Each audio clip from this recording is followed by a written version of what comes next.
I've loved strangers, dodged deals and dangers, searching for my own. So are the Fixins, is that kind of like the full menu? Like when you go to order barbecue or something in the South, I want all the Fixins with it? That's exactly right. How would you compare your bandmates? Because what I've always noticed about you, Brent, is consistency and like chemistry is everything. And when you're talking about a band, I mean, common sense would tell you that you got to have that to feel good on stage and to really get everything out of that performance or in the studio, right? Totally. Yeah, I think that's the most important. It's more important than like being, I mean, everybody's a great musician, but I would rather have the reason why we're all doing so well is because we're actually all friends.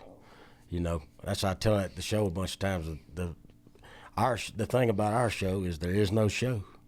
We're just actually buddies who play, and we actually like being around each other. Have you, with that being said, have you developed more of an admiration or liking for touring? Because correct me if I'm wrong, but there was a time in our friendship and your career that you would say that you didn't really want to be out on the road. You wanted to be home with the family. Has it changed at all? Yes and no. I still don't like to be gone, but definitely with this band and all of us, yeah, it makes it much more enjoyable. And the shows are it's just fun to play together on stage. And we, I've told you before, I can get a little bit of like performance anxiety, a little bit on stage. And if I get that way in my head, then I can't talk to anybody for 30 minutes or so right after the show. Because I'll self-sabotage sometimes, and I'll be like, I won't believe anybody. You could come up and be like, man, that was a great show, and I'll just be like, bull, like I won't believe you at all. But with them, and so with the Fixins, I feel like we all know each other real well, and they're the only ones that I would trust if I was like, man, I ain't feel good about that. But because of them and who they are, I actually believe them, and they can pull me out of that, or vice versa.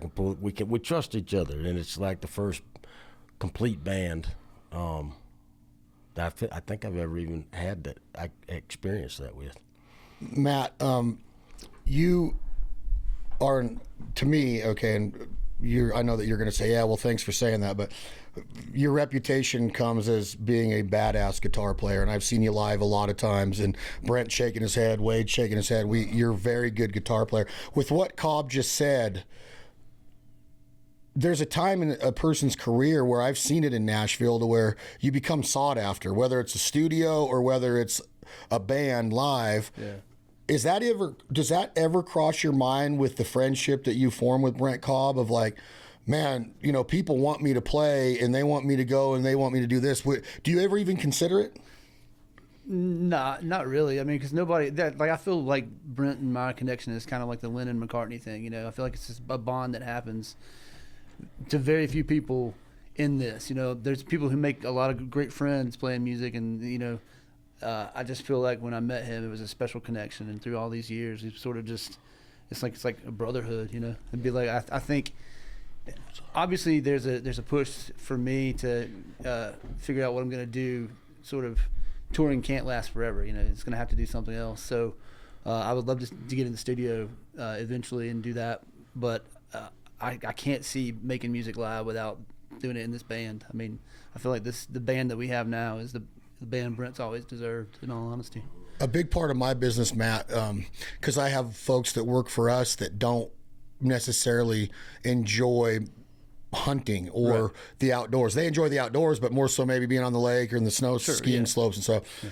Is one of the things that keeps that McCartney-Lennon jive that you talk about and describe, is it the creative prowess that Brent and you guys have together? Because nothing can be put in a box with this band or these albums. Right. Like I'm looking at two completely different albums in front of me. Right? Yeah. So does that keep your mind alert at all times and you enjoy that part of it? It does, yeah. I mean, part of it, I think for me is just I'm just a big fan of Brent's songwriting in general, So that, like, if I've played Digging Holes 3,000 times, in 3,000 different ways. yeah, the 3,000 the first time is going to feel just as good as the first time I played it. You know, there's a lot of freedom, especially with Brent, more so than anybody else I've ever played for me to be able to just be myself. You know, there's almost like a push for everybody in the band to just sort of wear their influences and be who they are musically. Whereas, and a lot of times in bands, it's always very much, no, you got to play the record. We need this specific sound, whatever. You know, this band has always just been kind of like a dream band in a lot of ways for me, because I've never played the same thing twice. I can't do it. I can't play a piece of music all the way through the same way. So I mean, I could, but it's so taxing on me to do that. I'm much more of an improvisational player, you know. I just yeah. So I'm a big believer in we're all professionals at our instrument, and so I want everybody to do what they do, even if it isn't exactly what is on the record, because I think that if we're already professionals at our instrument, then we can't mess it up. You know, even if it isn't like whatever the definition of perfect is, to me, that is what music is supposed to be. And it's not like we're like, you know, amateurs out here. So even if it's not exactly what may be on record, it's what it's supposed to be in that moment. And so I've always believed in that. Yeah. That's why. Yeah. Wade, how old are you? Just turned 37. You're 37, huh? God, I thought he was like 23. Dude, it's everybody is.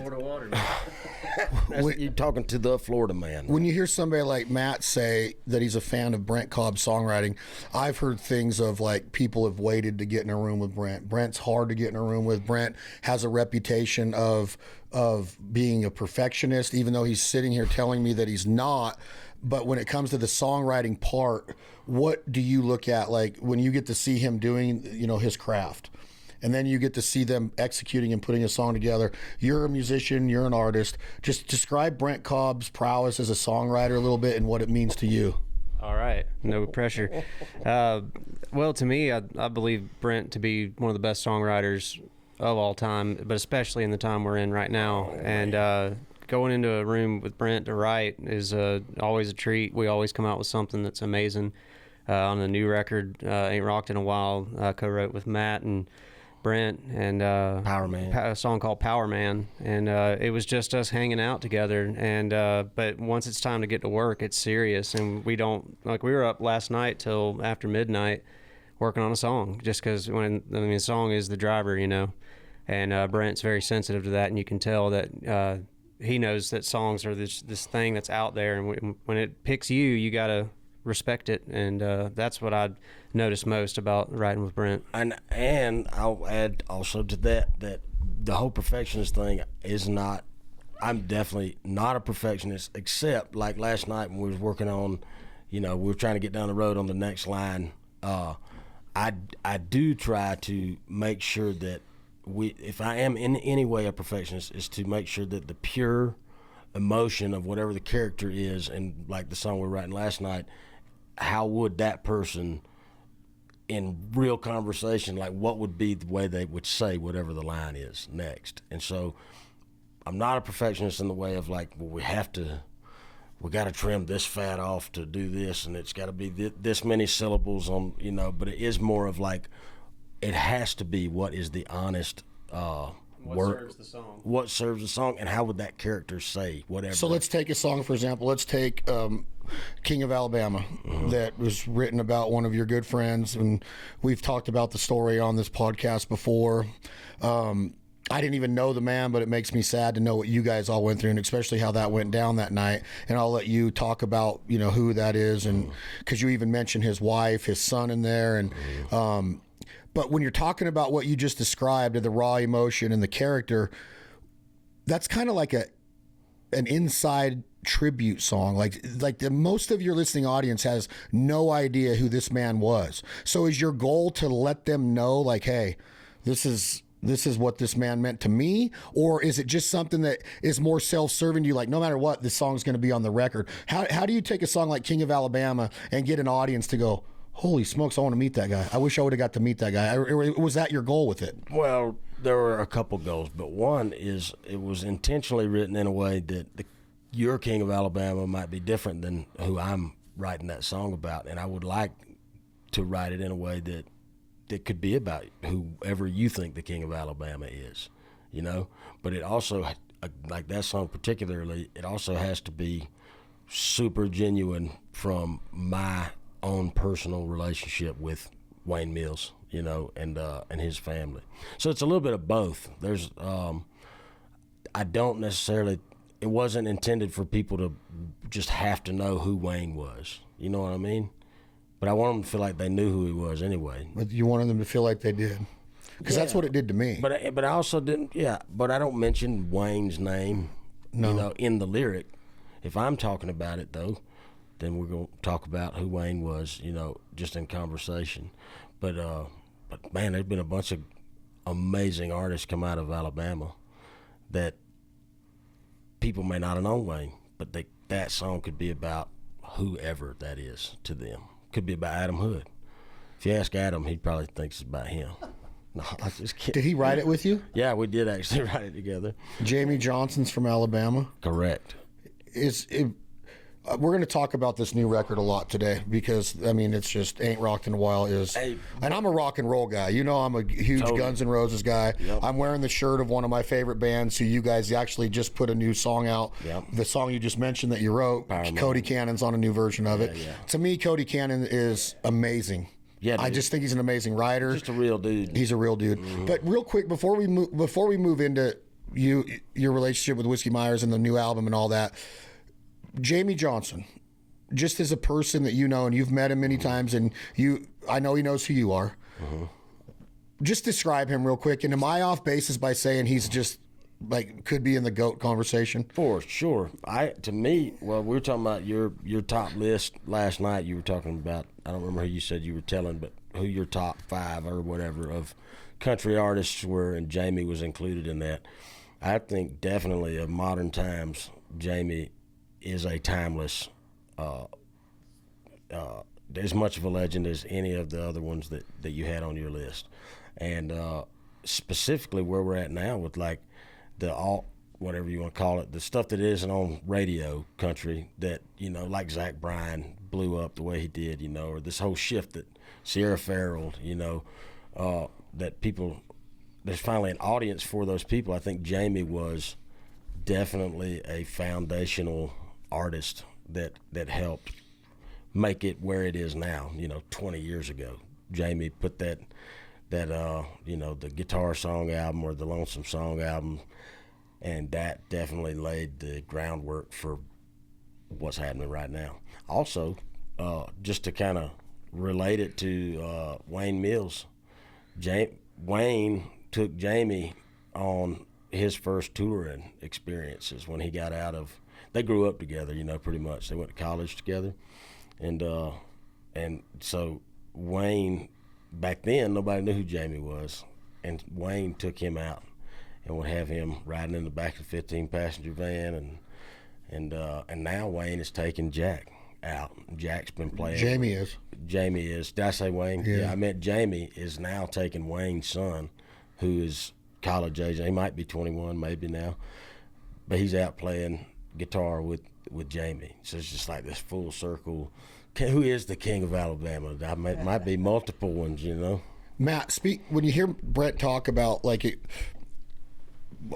one of the words that comes to mind to me is just like the emotional part of a song, and I want you to relate this to a bigger picture of the emotional part of a career. You guys have already talked about your friendship and your connectivity, but when there's so many songs, when there's life flies by, and in your guys' life it just goes from one song to the next, and then the next night you might change the set list up a little bit, might add a song, you might take something out, but it's always just one song to the next. Yeah, there might be a little crowd interaction, hello, how y'all doing, Montgomery, whatever it is, but how do you seem like such a slow down type of guy, Matt, like a methodical human being of like every step is processed, and whether it's the way you raise your family or the way you're whoever it is, friendship wise, family wise, but music wise, how do you get past that part that I just described of the fast lane and the rock and roll lifestyle and the song after song after song, and now it's time to go back in the studio and do a new record, and then we go on tour? How do you press the brakes and decompress and keep it real? Because you seem like a real methodical person.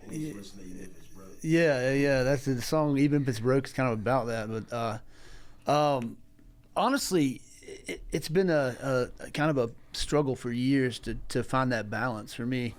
And when it all changed for me was COVID. I mean, it all changed for everybody then. But after COVID, getting back with Brent, and then things slowing down again, and there's pressure at home to pay bills and be a provider and stuff like that, make money, you know. And at the time, I had to make the choice to leave music once again, the thing only thing I've ever really known as a career, I guess you'd say, and get like a normal job again. I was working at a company that my dad retired from, making casino games and installing like big casino games and stuff.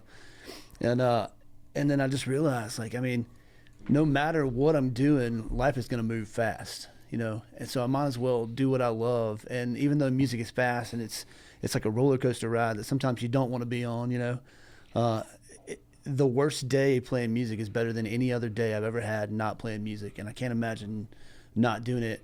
And it sort of keeps me grounded now, but keeps my feet planted a little more in the soil, a little further than they were. You know, before I was trying to roll with music and just roll with the punches and move as much as it needed me to move.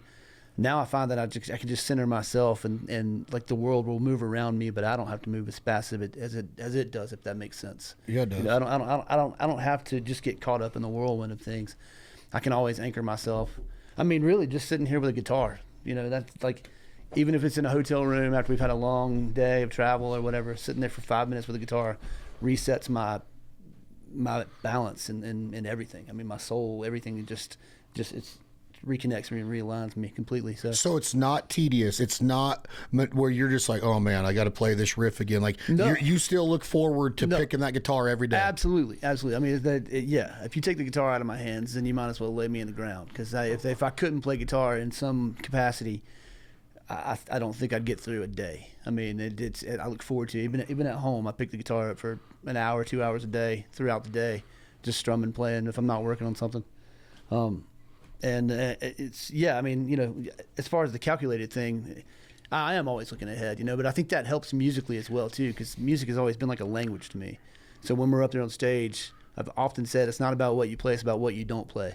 So being that calculated and it still allows me to listen ahead and know, like, you know, if there's something happening, it's a good way to, I guess I'm just trying to say, troubleshoot anything that's happening on stage, you know, whether we're going somewhere in a new direction in a jam or whether somebody's ears aren't working or things happen, you know, like being calculated and precise like that has allowed me to always be one step ahead, maybe mentally, but physically have to distance myself from that. Because if I try to stay as fast paced as our schedule is sometimes, physically, I'd have been exhausted 10 years ago. I mean, there's no way. Right. It's just a constant hustle. I know you know about the hustle, so. Yeah.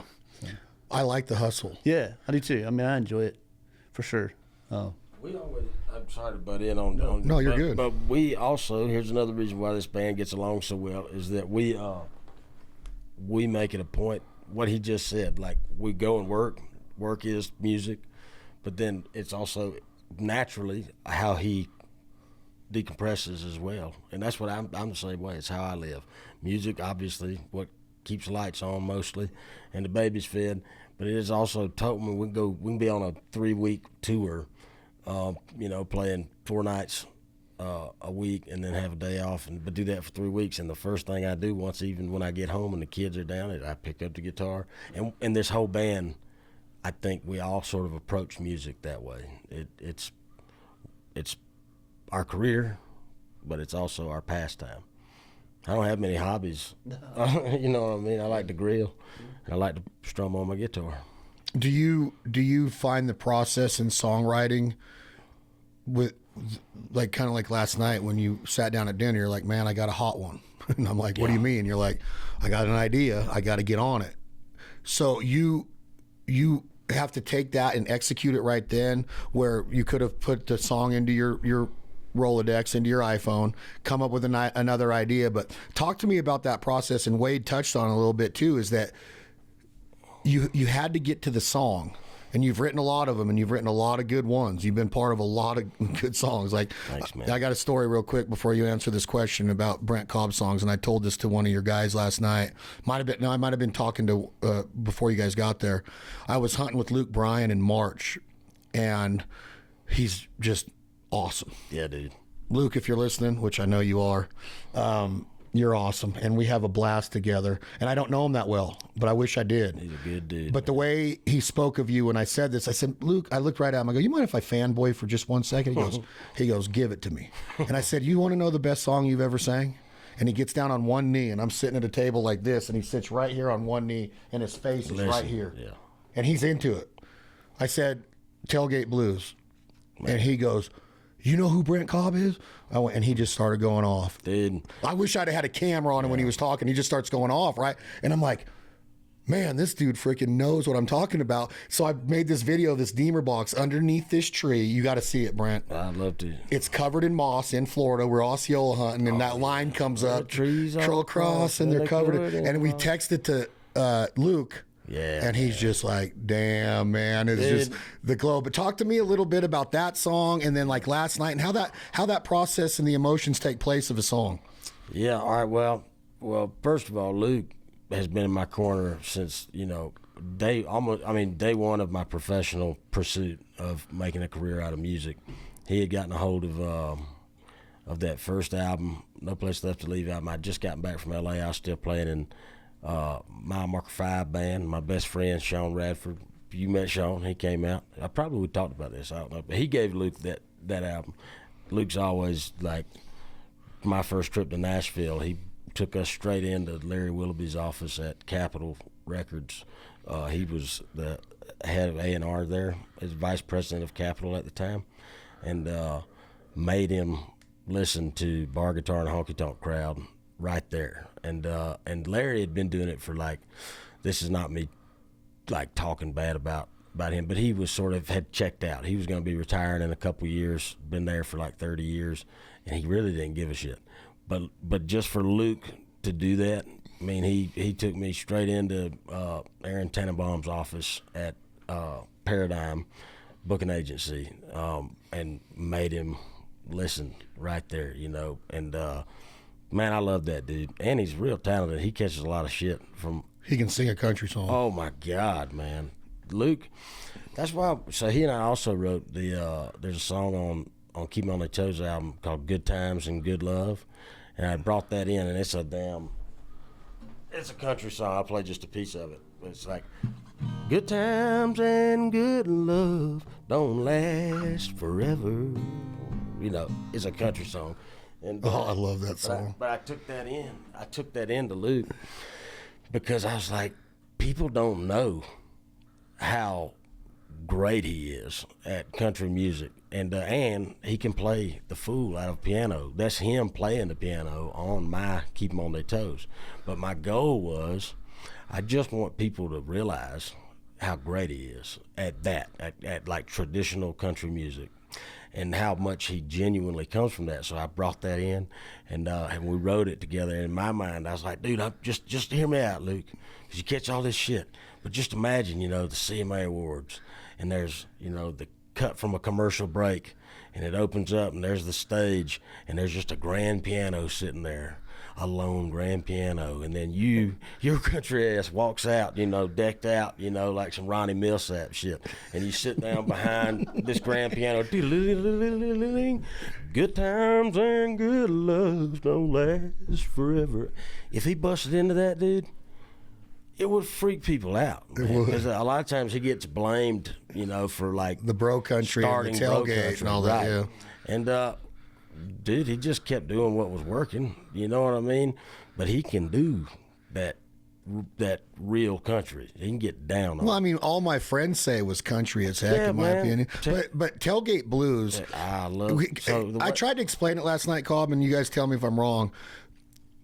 You've broken up, and you're having a night on a tailgate, drinking whiskey in a Dixie cup, and these crickets are watching you and laughing at you, and you're bringing the crickets to life, kind of like you did the crow in your crow song. Yeah, we're going to talk about. I like bringing animals to life. But crickets were laughing at you because make them talk human. What were the crickets saying in the Tailgate Blues? The crickets heard my story, and I listened to them saying, "Well, I'm really just saying, when there's a saying, I feel like when you think of somebody being alone, completely alone, they can hear lonesome, crickets. You hear a cricket, and so that captured that. But also, the place that I envisioned being at is the place we used to crawfish growing up, and it is in the middle of nowhere off this dirt road down in Georgia, in Stewart. It's on the Stewart County and Webster County line, and it is loud down there. This time of the year, late summer, man, crickets are just like,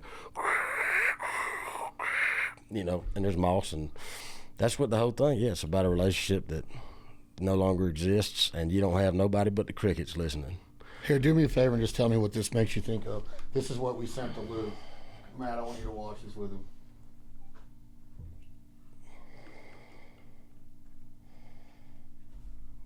Okay, here you go. Damn it, Chad.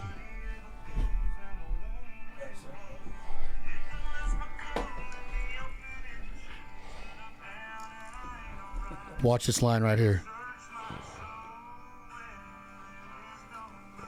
That's it, baby.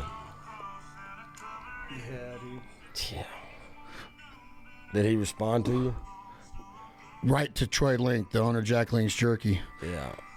Said chills, and that's what that video does to me, because when I walked out of that room the night before and I saw that tree, I automatically thought of that song, and I never knew what that meant, where the trees all cross and they're covered in moss, and I'm like, holy shit, that's what Brent Cobb meant. That's exactly it. Right? It just put me in that area, and I'm like, and how unbelievably weird is it that Luke Bryan is shucking crabs for me right here, and this is the setting of that freaking music video, pretty much. Man. You could have been sitting under there with the crickets. Look, it was just it was a surreal moment for me to be with Luke underneath those the trees that cross covered in moss. He's from that, you know. That's what he comes from, and the way that whole song came about. Well, I wrote it with my buddy Neil Medley. It's like one of the first co-writes I ever had, but I already had the first verse and the chorus, but I had called it Mossy Blues, and here this insert one of the pros of co-writing, which I don't necessarily like co-writing, but Neil was the one that was like, I think we ought to call it like Tailgate Blues, and he was absolutely, that's what it should have been called, but I would not have thought of that had I not been in a co-writing situation. Anyway, so fast forward about a year or so after we wrote it, I had been out in Billings, Montana, and opened a show for Josh Turner. The year is 2010 or so, 2011, and Luke texted me out of the blue, and he was like, and you know, he knew that I'd just gotten a pub deal. He wanted me to wait and sign. He was trying to launch his own publishing company at that time, and I just got impatient. I wound up going with Frank over at Carnival, but just for him to do this is real cool. And he was like, sent me a text, said, hey man, you got any songs that, you know, I could drink whiskey to? And I had just recorded my first demo session at RCA Studio A or Studio B, whichever the big room is, and Tailgate Blues was one of them. And we had recorded 5 songs, and I just sent him all 5. I was like, hey, I can drink whiskey to all these, and Tailgate was one of them. And he got right on it, dude. Let me ask you a question about what you're explaining. I want you guys to talk on this too, Matt. You also, and I really want you two, Wade, because of the point you're at in your career. Like, you just told a story about Luke walked you into this office, and then he walked you into this booking agent, and then he texted you and asked if you had a song and all this. Your mentality in life is, okay, let's just put me in perspective.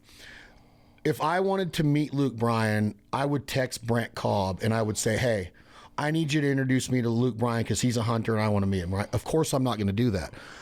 But it's because you've always had this kind of a foundation and a wall of like, that ain't me, man. And I'm alluding to your career. Like, it seems to me like you could be leaning on so many connections you had in this industry, but you've chosen to be that guy that says, I don't need it, or I refuse to bother somebody, and I just want to stay in my lane kind of mentality. Explain that to me. Just always. So one of the first things that you hear when you go to Nashville on Music Row especially is it's the music business, not the music friendship. And I always hated that I just don't, that ain't how I live. I've never been that way. I prefer to have friends than business partners, you know. And now sometimes that friendship may lead to Tailgate Blues being recorded by Luke Bryan, but I don't ask for that. And I feel like if it's going to happen, then I want it to happen naturally, and I want it to happen purely, and I don't want it to happen because that's what I'm chasing. That way I know that whatever blessing happens was a genuine blessing. Matt, do you feel like the same way that Brent does? Because you could easily be like, Brent, call Stapleton and freaking tell him that we're going to do da-da-da-da. Like, do you know what I mean? Like, do you ever like want to get a little bit out of, like, I've heard people refer to Nashville as the 10-year town, and people come here and they cut in line, they get a TikTok record deal, and now all of a sudden Travis Tritt was on this show one time and he was telling me, Chad, I went out and bought a 100-foot guitar cable because I was playing one night and these guys were in a fist fight and these guys were talking too loud and there was a bowling alley over here. He goes, I went and jumped on that table and spilled all their beer bottles and made them listen to my music. That don't happen anymore. No. But you guys are doing that. You're out singing, coming up in that, the way that you have and to where you've gotten. Yeah. It just seems to me like you could have been like, Brent, let's cut in line, bud. Let's cut in line somewhere. You know, part of me is, part of it I think is how we were raised. We were raised very similar, you know, similar values back home, and I never bothered anybody. You know what I mean? It was always just like let your neighbors be, and if you need anything from them, if they need anything from you, you know, you can ask, and you know they'll be there, kind of deal. But you know, you didn't go and bother people. And so when I first started being around all these famous people, it was kind of like I was awestruck. You know what I mean? Here I am meeting people that I only ever thought that I'd just get to see from a far distance, and I never could find it in my body to even be like, hey, can I take a picture with you or this and that. It happened like once or twice. One time was Kenny Vaughn, and it was on the Stapleton tour. Kenny Vaughn is one of my all-time favorite guitar players, and he was hanging out with us in the back of the bus. And I was texting my wife, and I was like, babe, you ain't gonna believe it. Kenny Vaughn's like sitting right here. He like got his arm around me and we're talking.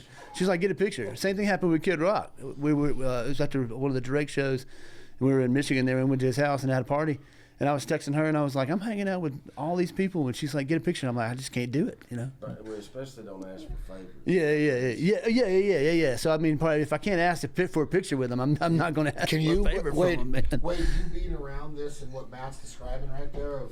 Like a couple weeks ago, I was with Whiskey Myers, and they had Susan Tedeschi and Derek Trucks with them, and I'm like, man, if I don't go say hi to Derek Trucks, my night's not gonna be what I wanted it to be, just because he's that kind of musician to me. Of like, man, I got to say hello to Derek Trucks. Before Wade answers this, I want to say you are a master at exactly this dynamic, though. I tend to be more proactive in those scenarios for the same reasons. Like, you know, you got one life, right? And this happened, you're in the sphere of somebody else. It might be the only opportunity. I think people are like orbital, like planets, and you know, if you just kind of brush it off, it might have been the only chance you have, and you might not get another chance. But oftentimes if you take that approach, that gravity from the two people will start to build, and it's just a weird theory I have running about it. But I would say so. Yeah, there's a pretty funny story. We were out at Willie Nelson's place for Luck Reunion that Brent was playing, and I was just out there trying to look cool. And anyhow, you got to tell them how you got there.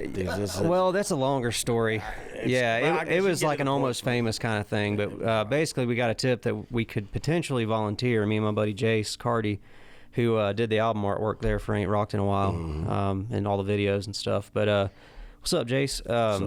Anyhow, I rode out there with him, and we just kind of rolled up on the property 2 days before the festival, and it was already sundown, you know. And anyway, we go up to this tent where there's some people gathered around. They're kind of looking at us, and we're looking at them. We're like, yeah, we were told we could volunteer for this thing. So long story short, they were like taking opportunities, though. Yeah. I mean, they were like, well, there's some tequila. Get you something to eat. We'll see you at 9 in the morning. And we're like, well, all right. And I screwed in every light bulb on those string bulbs on that property, and just picked up a ladder and moved it. Did 2 bulbs at a time. But anyhow, fast forward throughout the festival, a couple days later, Billy Joe Shaver was standing backstage, and I'm like, that's Billy Joe Shaver right there, and I'm not going to miss an opportunity like this. So I went up and it's like, Mr. Billy Joe, I'm a huge fan. You're a big influence on me, and I just wanted to say I love your latest record. And he goes, well, what's the name of it? And I was like, Long in the Tooth. And he said, all right, buddy, come on over here. You know, he put the test on me for straight up. And we sat there and talked for over an hour, you know, just me and Billy Joe. And I got a picture because I was like, I've made buddies with him this far, so I don't think he's going to shoo me away about a photo. But Brent, you should tell your side of that story, because Brent was backstage also and had gotten into, I think, some of them. We're at Willie's Ranch. We're at Willie's Ranch. We got a little hopped up on some goofballs. And, but so Wade. What'd you call him? Goofballs. Goofballs. But yeah, Wade, he talked me into taking the opportunity. So what happened was, we had played our set already. Got hopped up on goofballs. Lane, my wife, is out there with me, and we're standing backstage. And here comes Willie Nelson. He pulls up in this old farm truck, this old pickup truck, and his buddy's driving. And he gets out of the farm truck, and all the artists that have been on part of the festival are all like standing back there in a line. And he gets out, and it was such a beautiful moment. And me and Lane were so stoned that we just held each other and like softly wept, because we were just like, it's just like, dude, here's Willie, man, out here riding around his own property with one of his best buddies. You know, it just was token up, you know, and then gets out of the pickup and he walks onto his stage at his festival at his ranch. It was a beautiful moment. Well, once he gets on stage, we look, and there is a silhouette of a man in a cowboy hat coming over the hill, and it was Billy Joe Shaver. And so everybody on the festival just goes over to Billy Joe Shaver. And once again, I'm like, I'm not going to bother him, you know, everybody else is over there. I ain't going to worry about it. I saw him, that's good enough. Well, so me and Lane go to walk away, and we come across some porta potties, and she needed to use the restroom. And before she goes in there, she says, wait for me here, don't leave me, you know, because we're stoned. Well, also, though, because we're stoned, I forget, and I just go wandering, and as I wander, I come across Wade side stage, and it was apparently he had already went over there and talked to him, and so I was like, dude, did you see Billy Joe Shaver's back there? And he's like, yeah, man. Did you say hey? And I was like, no, man, I can't do that. And he's like, no, dude, don't say hey to Billy Joe Shaver. Yeah, Wade said, you got to meet Billy Joe Shaver. And so I was like, damn it, you're right, I do. And so I go back, and then he's talking with Jeremy and Margot Price, and again, I'm hopped up on them goofballs. And so I go, hey, y'all, I'm sorry to interrupt. Mr. Billy Joe, you don't know me, but my name's Brent Cobb, and I just had to meet you. I just want to say thanks. And he I stick my hand out, and he shakes my hand, and I forget about the three fingers, you know. And so I'm sitting there holding his hand, and I'm like, I don't know what to say. And I was like, I'm sorry, man, I'm a little up right now. Sometimes I like to get up. And he goes, all right then. That was the whole exchange. Well, so then I find Lane, and she finds you. Well, we find each other, and she was like, "Where did you go?" And I was like, "I just met Billy Joe, you know." And she's like, "I came out of the porta potty, and you were nowhere around." And so I'm standing there just waiting, and I look over, and there he is standing, you know, a few yards away by himself. And she's like, "I wanted to say hey, but I'm so stoned I didn't know what to do." And so I just like looked the other way. And I looked back over there, and there he's still standing there. And I looked away again, and she said he looked over one last time, and he's looking, and he just tips his hat and grins at her. And that was all she needed. It was the night that Billy Joe could have stole my wife. What is it about Billy Joe that you guys are alluding to right now? Why is he so legendary? Well, I mean, he wrote that whole Honky Tonk Heroes album by Waylon, you know, and he was the dude that, I mean, this ain't taking nothing away from Waylon Jennings, because he's the dude too, but he was like the hard dude that he was, who everybody I think thinks Waylon was sometimes, you know. He was a genuine, if you want to call anybody an actual outlaw, that dude was a real outlaw. I mean, he shot a guy in the face. He shot a guy in the face, yeah. What? Right between the mother and is what he said. How would you describe Guy Clark then, if you describe Billy Joe Shaver as because Guy Clark's one of my favorite songwriters. I would say I would categorize Guy more as the songwriter, you know. The songwriter. Yeah, I would say Billy Joe is more like, man, he just embodied everything. He was obviously a songwriter, but he was a damn showman too. If you saw Guy Clark backstage at Willie's Festival, would you have tried to meet him too? Does he mean anything to you on that level? Yeah. Yes. For whatever reason, Guy, I don't know. I mean, I'd be intimidated to meet Guy too, but Yeah, something about Billy Joe though, because Billy Joe, he was kind of half crazy, and he leaned into that. It's funny to hear Hayes Carll. Billy Joe hated Hayes Carll his whole career. You know that story? Have you talked to Hayes about this? I don't think I have. I've talked to him about Ray Wiley Hubbard. It's so funny. Ray Wiley is the only hero of Hayes's, and I'm not telling you anything that he wouldn't say, I don't think. I'd love Hayes Carll's music, by the way. Hell yeah. God, he's good. Yeah. But Ray Wiley was the only hero of Hayes's who actually embraced him.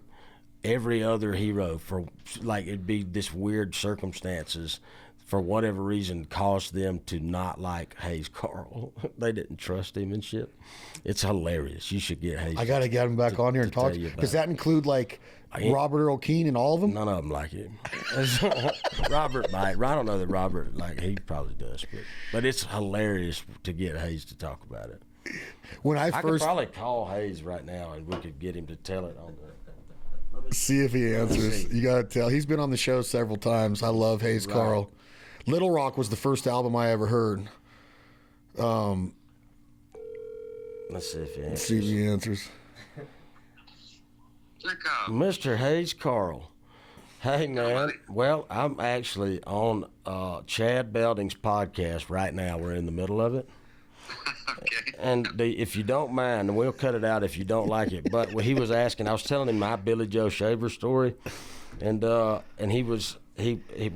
name got brought up, and I was trying to tell him how you've had the misfortune of somehow most of your heroes in one way or the other, not because of anything you did, they wound up you weren't their favorite person or artist, unfortunately. And I was going to see if you could tell us a little bit of that. But if you'd rather not, I understand. I know I'm putting you on the spot.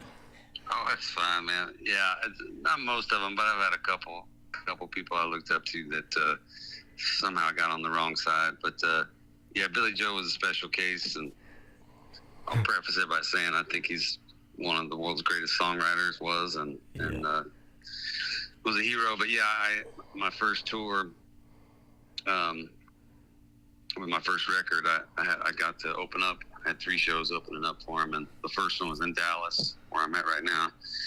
Oh, and nice. I was playing solo. I had a 30-minute set, and Ray Wiley Hubbard always told me some advice that Muddy's Waters gave him, which is, you know what 30 minutes means? It means 29 minutes when you're the opener. You don't play over when you're the opener. And so I had that ingrained in me, and I went out and I did my 29 minutes, and I didn't have a single person on the guest list because I didn't know anybody back then. And the next day I got a call from the record label, and they said, "What did you do, man? Billy Joe's furious with you." He says, "You played for 45 minutes and you let 37 people in on your guest list." I've done neither of those things. And I was like, I don't know, man. I couldn't make any sense of it. And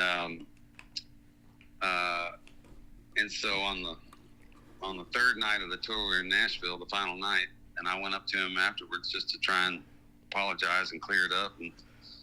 And before I could finish, he said, "Oh, I guess you just want to get paid, huh?" And, I don't mind it, boy. Because he was paying me out of his pocket, and it was like $100 a show, and he wadded up like $500. He overpaid me, and he wadded it up and he threw it at me. I treated Hayes like he's the asshole. And he just walked off. It was the weirdest thing, and so anyway, a couple years go by, and I'm opening for him and Kiki Friedman and Conroe, and everything's cool.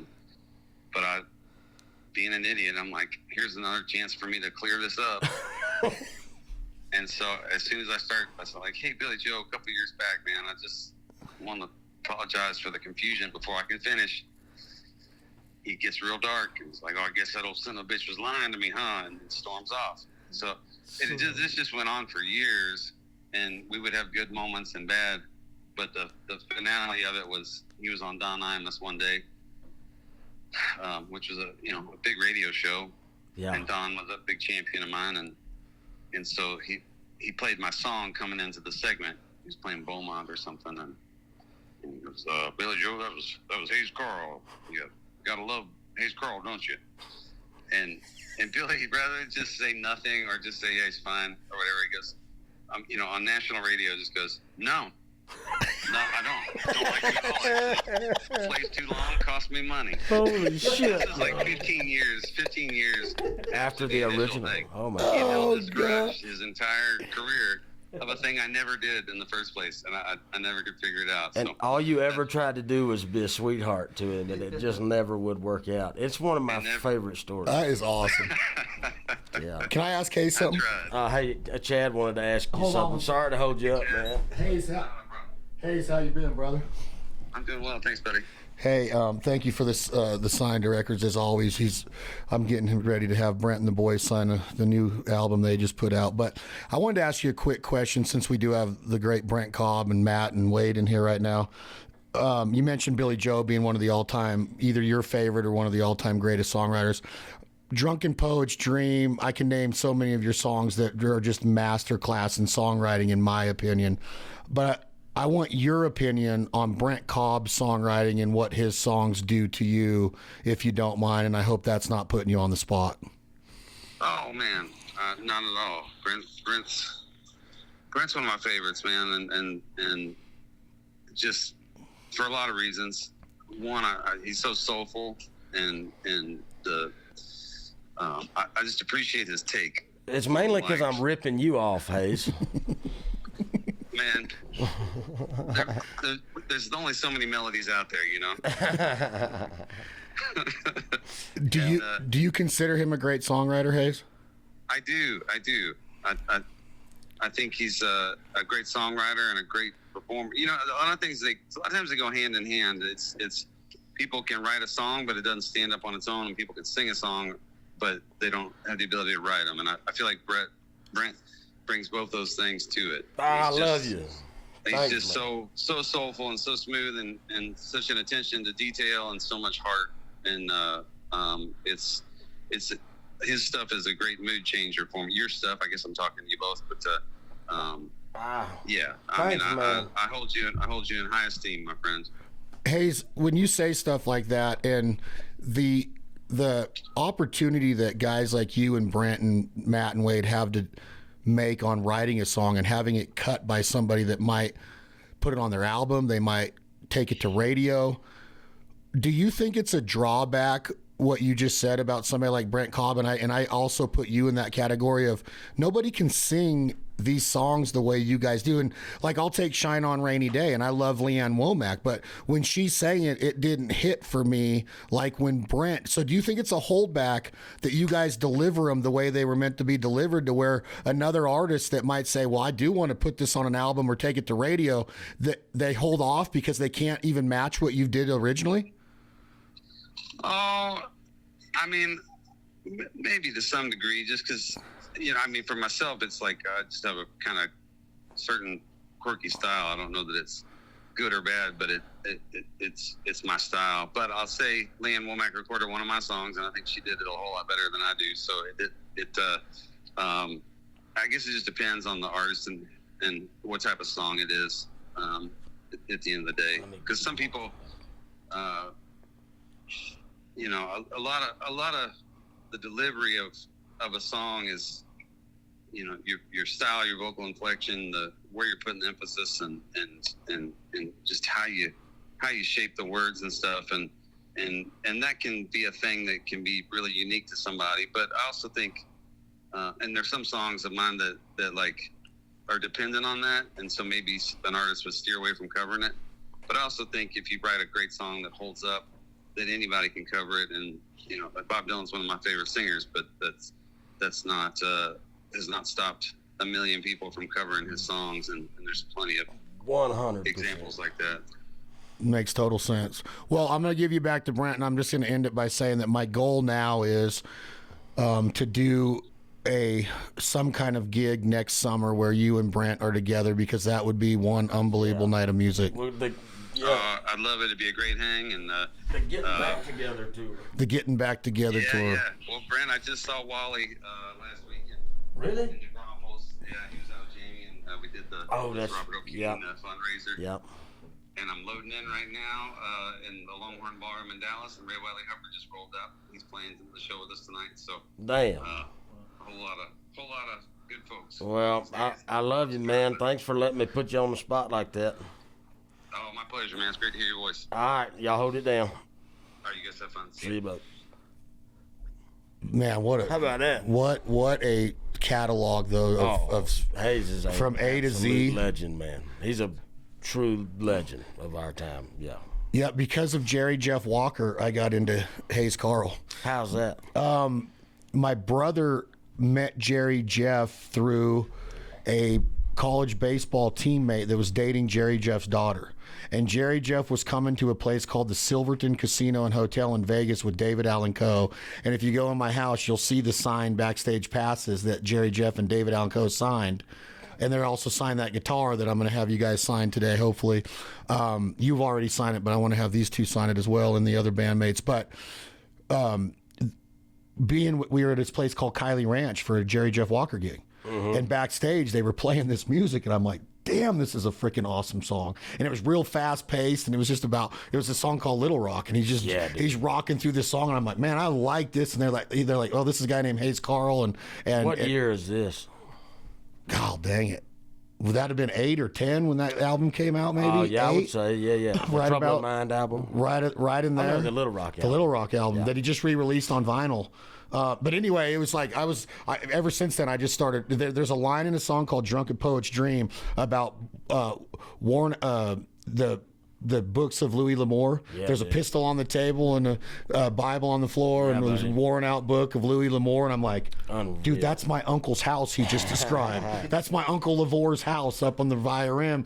And I just had a lot of touch points with Hayes' writing. He is a straight up master, man. Like he man, that's why I wrote that song when country came back to town, because I feel like he's in it. Yeah, there's a ton of them that are modern day troubadour legends that laid the groundwork for, and they got out of it was being founding, well, I don't know about founding fathers, but definitely being foundation layers of modern times, where now everybody was primed up.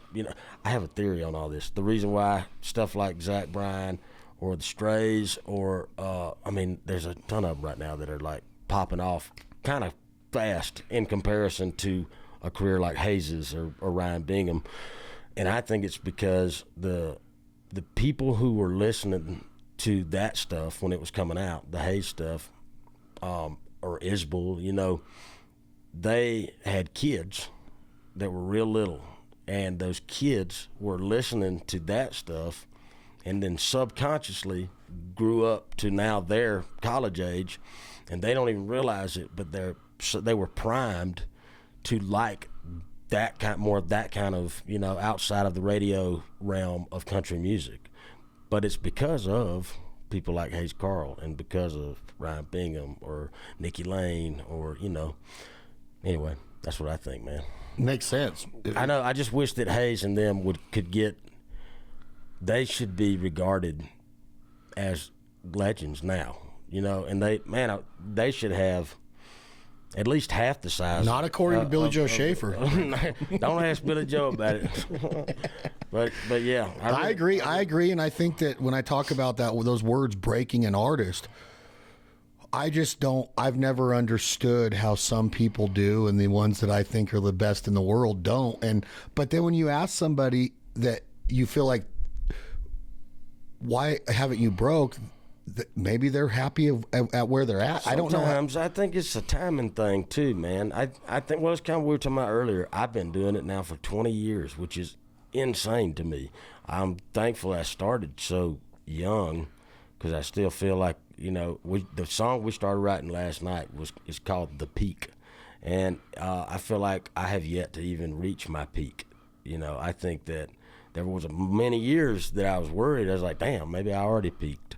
But it hit me, though, that I hadn't, man. And I think that my audience hadn't. And the only reason I even have a career is it is a direct line of communication between me and my fans. And we are the ones that are doing it. And I think that the bulk of my fans have yet to even show up yet, And I think that... that's motivating. Dude, it's motivating, but it also is comforting, It takes the edge off any of the worry that sometimes. Another thing was, like I've always, even as a kid, knew that I wanted to. When I write a song, I don't care about what's happening on radio. I just want to write a timeless song because all the stuff that I love it's timeless stuff, And it hit me too, thinking about this song, The Peak, is that if I'm gonna do that, and what I'm trying to create is timeless, then I can't go about it and not have any patience, And it's timeless, and so I don't know, man. I think that. I think we're in a really cool time for country music, and I do my best to try to create a family of people that I think are like-minded and like-spirited, like the Fixins, or like me and Wade got together down at Capricorn in Macon and working on his album, and Sally J, and I want to, I know Luke Bryan fit in, with them, with that whole camp, but then we can call Hayes Carll, we can talk to them. But I don't necessarily feel like I'm a part of any of those classes, so I'll create my own damn environment with my own damn family, which is what I'm trying to do. Well, it's easy to see that that's what you're trying to do, but I also think you're doing it in a way of the creative prowess that you guys have is, and I mentioned it when we first started talking, that you can't put it in a box. Totally. And I don't want you to think that I'm just on your side when I say this, but I would go to a football stadium or a basketball arena and watch your band, you and the Fixins, and Hayes Carll and his band, and your guys' catalog. And to me, that's everybody should be here, have the chance to hear that catalog and still think of it as on the same level that they're thinking about somebody like Zach Bryan right now. Now, I'm not trying to take anything away from Zach at all. No. And I know that he came up and he had the social media to get the word out there, and these bands are doing it that way. I guess when I'm talking about breaking an artist, that if somebody went and watched your set in Hayes and you guys had this little deal one night at an arena with 18,000 people in there, that music would hold its own against anybody that's ever played on that stage. And I think, and without being pretentious, I think Chris Stapleton would say the same thing. I think Chris would be like, go watch Brent Cobb. Absolutely. And that's what you want to see in a live act. That's Luke Bryan used to say back in the day, just to bring him back up again, because I would, speaking of, you go, why don't you call people up and try to get them to take you on tour or whatever. I did do that with Luke after Tailgate Blues. I was like, hey, motherfucker, when are you going to take me out on tour, man?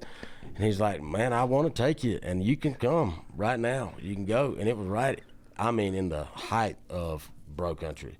And he's like, I just worried that my audience would not listen to you the way. He's like, I feel like I'd walk out there and be like, y'all shut the hell up and listen, and they still wouldn't. And so you're not wrong, about that. But I believe, man, I can see it happening. I can see them growing, man. I can see the audience is happening. How do you? And I'm sorry to interrupt you. You're good. No, all my albums, the fans that are aware of it and that are showing up, they know every song off every album. Yeah. It's not just like this song, it's every song.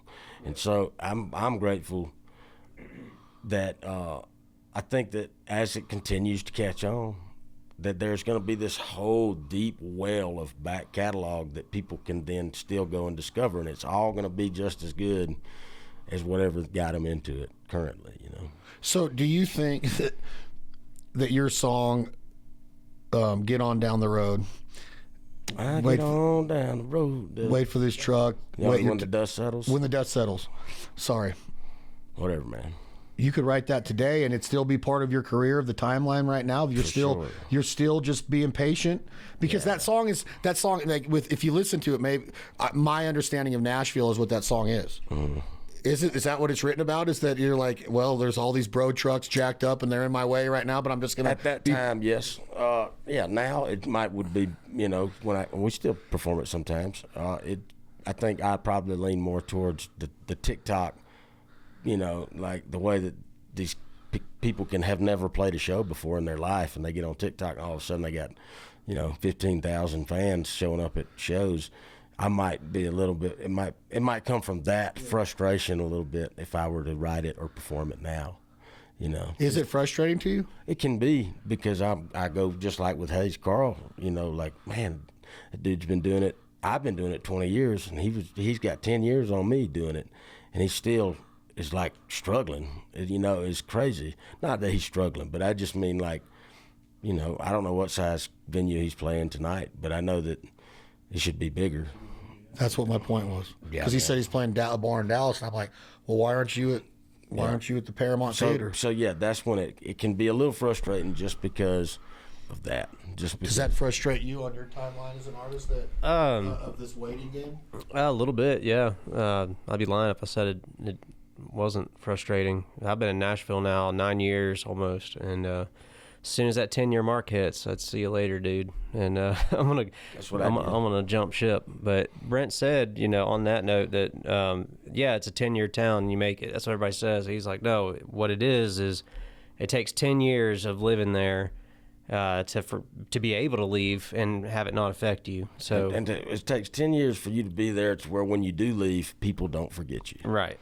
And I don't remember who said that to me, but it was. I Yeah. had never thought of it that way. But yeah, I mean, I've been at this a good long while. My first show was 2010, so 15 years. You know, I've only got one record out, so there's not that deep well that Brent's got, but I've got a ton of songs. But yeah, this new craze of like overnight success, it's wild. I mean, there was a girl that put a song up on TikTok that she just started writing that afternoon. Put up it wasn't finished, and she put it up there, and it blew up, and people were like, "Where's the song?" Where she's like, "It's not finished yet," and, you know. And so there's, you know, another side of that coin. And just to say, the frustration isn't at those artists. No way. And it's not at the fans. It's just that's fine that they're Sure. blowing up like that. I just want Hayes Carll to blow up like that too. Right. Yeah. Because he's put in 25, 30 years. All the talent in the world, you know, yet it's, you know, seemingly undiscovered by a vast majority of people. So.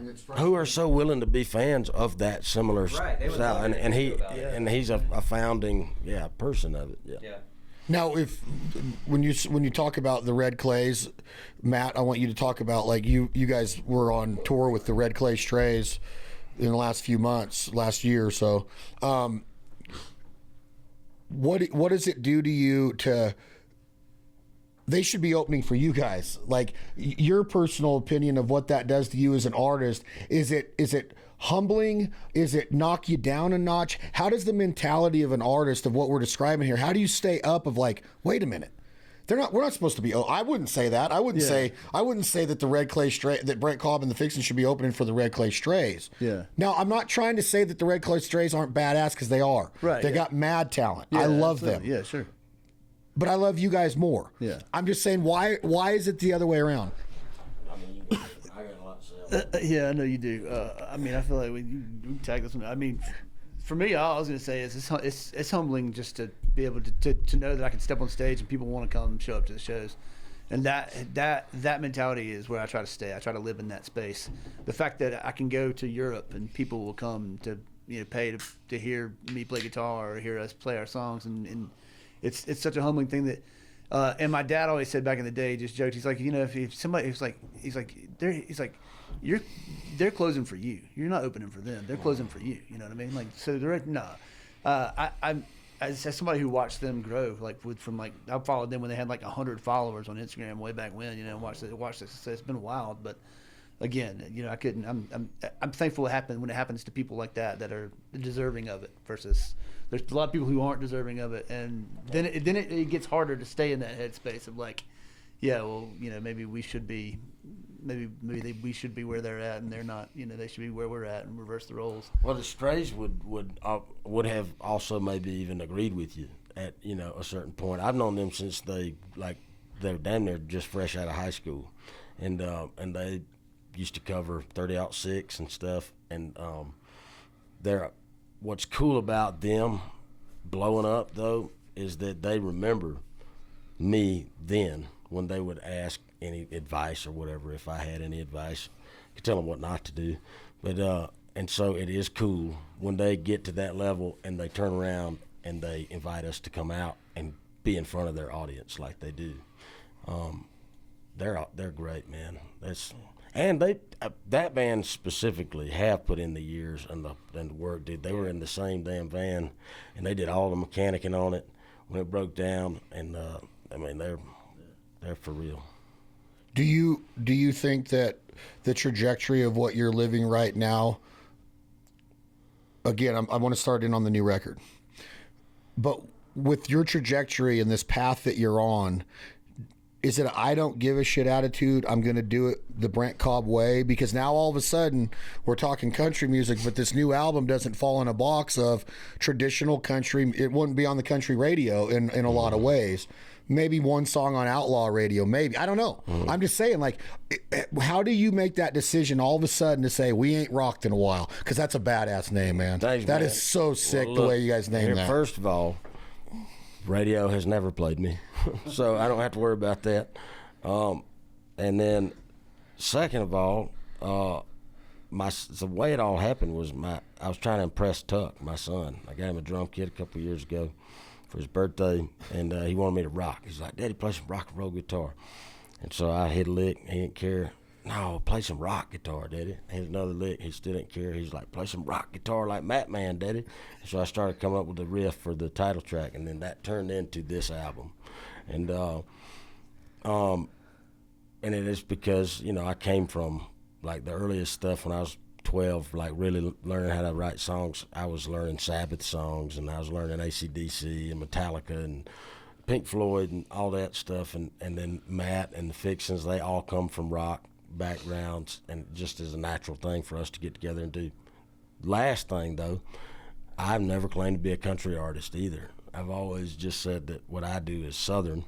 I call it Southern eclectic now, which is, you know, sometimes it rocks, sometimes it rolls, sometimes a little country, sometimes a little soul, but it's all Southern. And so, yeah, thankfully, and that's what works for me, is to just do what I do. Anytime it seems like I've ever tried to do something that on paper should work in a more commercial setting, it never has for me personally. The things that have always worked for me is when I just do what I want to do. That seems to work the best. Matt, do you think that when he says that you come from a rock background, do you prefer that over a traditional sounding, maybe Southern rock, or do you prefer Southern rock over the country bluegrass sound that maybe a lot of Brent's earlier music would have fell into? I mean, prefer is kind of a strong word. I like it all. I mean, I think that's what makes music so great to me, is that everybody has that sort of unique take on it. You know, you can give same 5 people the same 5 chords, and you're gonna get, you know, hopefully 5 different versions of a song unless AI writes all of them. But I think for me, like, I cut my teeth playing by listening to Pink Floyd, and, you know, my dad he rigged the stereo up at home to where I could go put a record on and I could play guitar through that stereo, and I just get lost in a world of classic rock. So whatever, I think Southern rock thing is kind of really, honestly, more of where I identify, I guess, as a player. But I mean, I grew up watching just as much Hee Haw as I did, you know, listening to soul records and stuff like that. You know, my dad played with a lot of like the Motown classics. He was on tour with them. And so all that stuff was around the house. I mean, the Platters, the Drifters, the Coasters, all that stuff. I mean, every band in a 20-year time period, my dad opened up for just about. But yeah, I mean, I think there was just something that I gravitated to. I'd like to think it was the Allman Brothers, but I didn't really listen to the Allman Brothers till later in life, which is sad, being from so close to Macon. But there's something about the sound of a Les Paul through a cranked Marshall that I was just like, man, there's something special to this. You kind of look like Derek Trucks today. I'll take You that. kind of look like him with the beard and the I'll glasses take right that now. all day long. I got to meet him a couple weeks ago, like I said before, and watch him play. He's amazing. Oh. What makes him amazing? He's every note he plays means something. You know what I mean? I've never heard the man play one note that was just phoned in, or he just like you see people pick up a guitar at a party or something and they'll play and they're just playing their one trick that they know. You know what I mean? Derek knows all the tricks, but the trick that matters most in his playing is that every note means something. Every note comes from a place inside here that not a lot of artists can get to, you know. Especially if you think about how many shows he's played and how many times he's put a slide guitar on his or slide on his finger to play those songs. You talk about somebody that could get burned out easily. You know, he started when he was a phenomenon at 8 years old. You know, I mean, he could outplay most grown-ups his age, or most grown-ups around him. By the time he was 13, 14 years old, he was considered one of the greatest. You know, and again, the secret to that is just. It comes from a place inside, you know, and you can tell when you hear him play a note on a guitar versus anybody else, it just means something. That guitar is making you feel exactly what he feels inside, you know. So if I asked you to pick up that guitar, could you make me feel a certain way based on your passion and the notes that you're picking? I mean, that's the goal. That's what I'd like. Can you try real quick, please? Just something that you just make up, or a riff that you love. Because when you were playing outside on my back porch, I really think you're an amazing guitarist. Thank you. And my brother just kept shaking his head because he wants to be a good guitarist, and he is. He's got a great guitar. He's getting it, but yeah, and you're playing his guitar. Yeah. But yeah, just rip something. I love the way you play. Man, you know, it's tough when I'm having to think of something too. You know, like a good example of this, man. There's a guy back home in Georgia who built a guitar for me, and he asked me to come to career day with at his kid's school. And all these kids in the elementary, in the library, you know, and I play guitar for a living. And he's like, Matt, just hit him with something. And I froze up. And the only thing I could do was like play one note. And I actually cracked the glass in the library. It shattered which they thought was the coolest thing anyway. But like I couldn't even think of a single riff or anything to play. I just kind of froze up. But it's funny. But I don't know. I try to just approach the guitar the same way. Like I said with Derek, whenever I pick up the guitar, even at home, I don't play unless it's meaning something, you know. So, but I don't know. We'll see.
Now, but you know. Wow. Did you just make that up on the spot? No, it's a song by Donny Hathaway. Actually, it's a John Lennon song, but that's Donny Hathaway's version. It's Jealous Guy. Jealous Guy, man, that's pretty. It's a great song, man. It's one of my favorites to play. But again, you know, like I said, if that's what makes Derek Trucks so great, is that every time he picks up a guitar, he treats it the same way. You know, he doesn't just pick up a guitar just to have something to hold on to. He picks up a guitar to have something to get it out, to get that emotion and inspiration out. You know, this is therapy, man. I would say it's free therapy, but guitars cost money. But when you have the guitar and you have strings on it, that part's free. You know, you can just pick up a guitar, and it's all it's ever been for me. It's got me through every tough time in my life. Have you ever developed an ego or got cocky, Matt, because of your talent on the guitar? Do you feel like you were ever at that point in your career to where you're like, kind of my shit doesn't stink on a attitude? In career, no. I think there's a natural thing that happens with anybody who gets good at an instrument, and early on in development, you know, especially if you're from a smaller city like I am, it's easy to kind of be like, to get that cocky sort of arrogant thing going, because it takes a certain amount of cockiness to even get on stage anyway. You have to have a little bit of that ego, but it's keeping that in check, you know. It's just confident. Yeah, it's just a confidence thing. But after I got out of that high school crap where it's just, you know, you're competing with this guy can play better than you. Well, let's try. Like, after you get past that and realize, like, it's just a gift to be able to do this, you know. Like, and I'm thankful that when I pick up the guitar, people like you listen and they're like, hey man, that took, you know, all I ever want to do is move people, you know. I want to take them on the journey and hopefully give them the therapy that it's given me.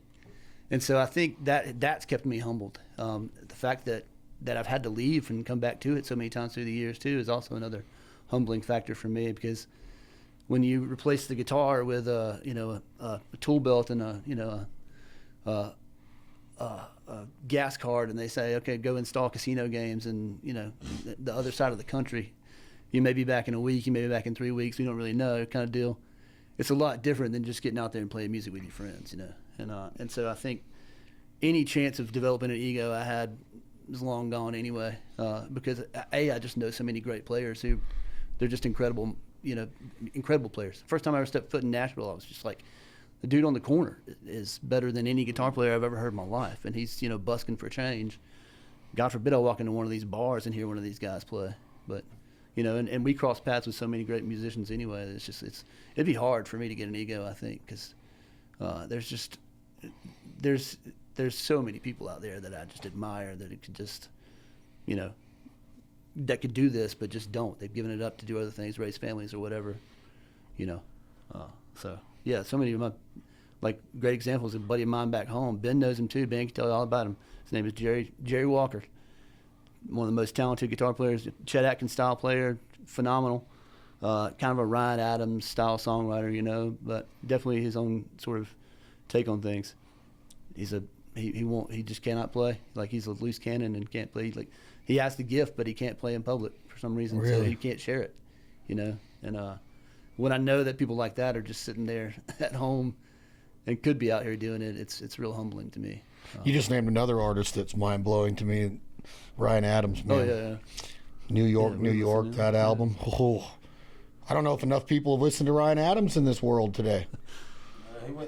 He went through some shit. Yeah. We were listening to that Heartbreaker album the other day, man. We hadn't tuned into that, and I hadn't in a long time. That album, My Sweet Carolina, was like the first album Dave Cobb, my cousin, put on when first time I went out to L.A. We was riding around. He had a little BMW. We were riding around, and he's like, man, I just think you could do something kind of, like this, like lean into this a little bit. And that one line in that Sweet Carolina song is, it goes, all the sweetest winds, they blow across the South. It's just so good, man. I still get inspiration just from that. Where's Ryan Adams from? North Carolina. Oh, he's a North Carolina guy. He's from Raleigh, I think. I don't know for sure, but I think. God, he's got some good stuff. That was beautiful what you just played, though. Oh, thanks, man. You should check that song out. Jealous Guy. It's a lot of people think that Donny Hathaway wrote it because his version is just so much different, but John Lennon wrote it, put it on a solo record, and then later that same year. Could John Lennon play the guitar like that? I don't know if he could. I mean, John Lennon was underrated on everything. He was a much better guitar player than he gets credit for. But I don't know how good his skills got past that. Because the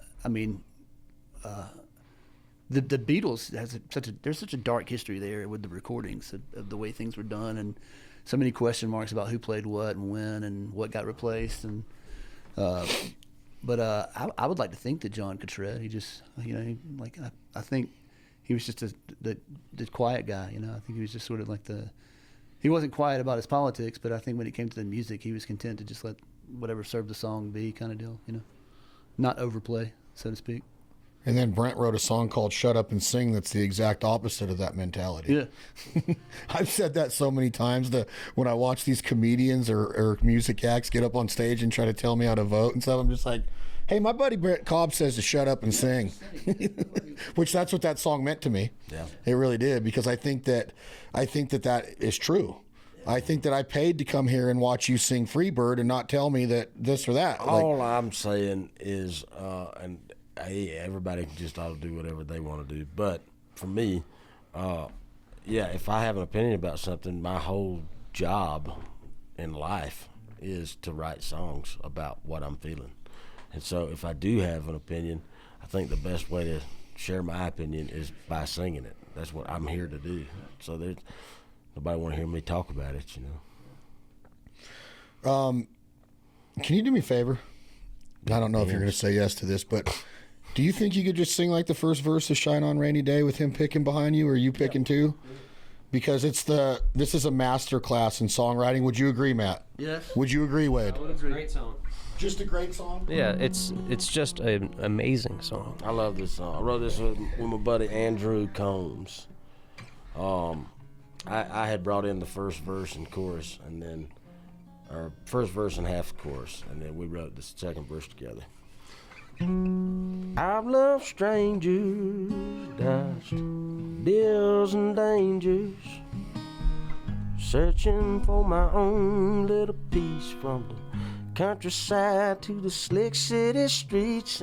And I missed my hometown, been high and low down, learned every which way of the game, how some things do and some don't change. It's safe to say I'm still crazy over you. Your love gets me through when I'm stuck in life's crazy glue. Ain't it funny how a little thunder make a man start to wonder, should he swim or just go under? Ain't it funny how you learn to pray when your blue skies turn gray, when there's nothing left to say but shine on rainy day? Now shine on rainy day.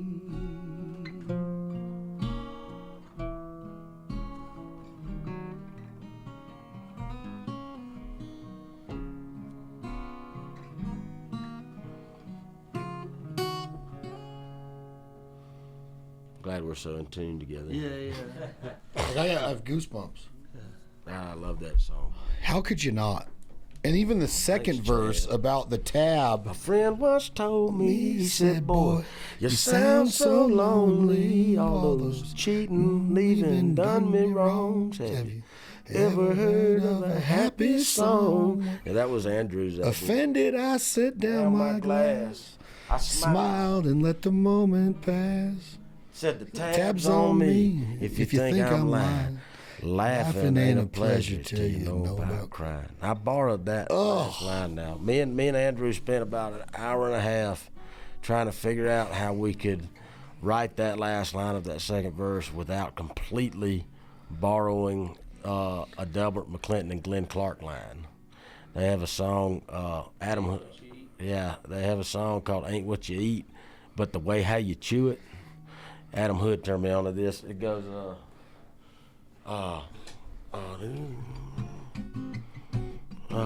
what's the first line of it?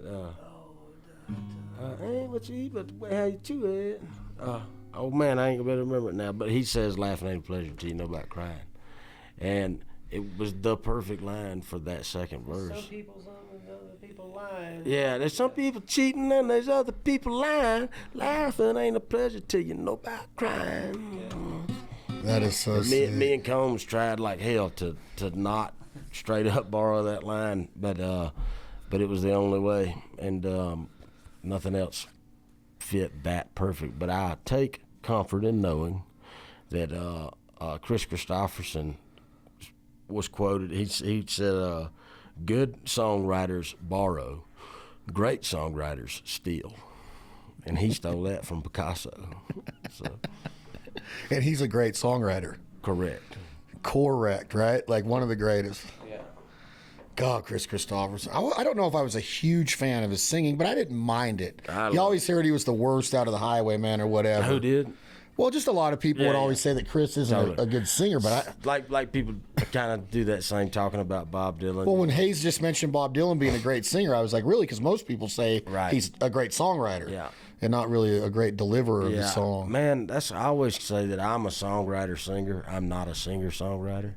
I'm a songwriter first, and I sing just enough to get them heard, because otherwise they may not get heard. And to me, the song is always the most important thing. Like, you can have whatever voice, and if it's a great written song, you about can't screw it up, man. You can record it however. That's why all those old blues recordings, you know, they're great songs. They're recorded in a tin can in the middle of a field, you know, and they're timeless forever. And I think it's because they're great songs. In a day of where you hear things like vinyl's making a comeback, you could go into a big Walmart style store and see old records that are now available again on vinyl, like AC/DC Back in Black. I just saw, and Master of Puppets. Yeah. Why in your career, Brent, and the Fixins in your band, and why has vinyl been so important to you? Because one, it's a pretty upfront, hefty cost to press and to label and to package and all that. So I'm not trying to get into the numbers of your business, but why? When most artists don't. Here's the thing.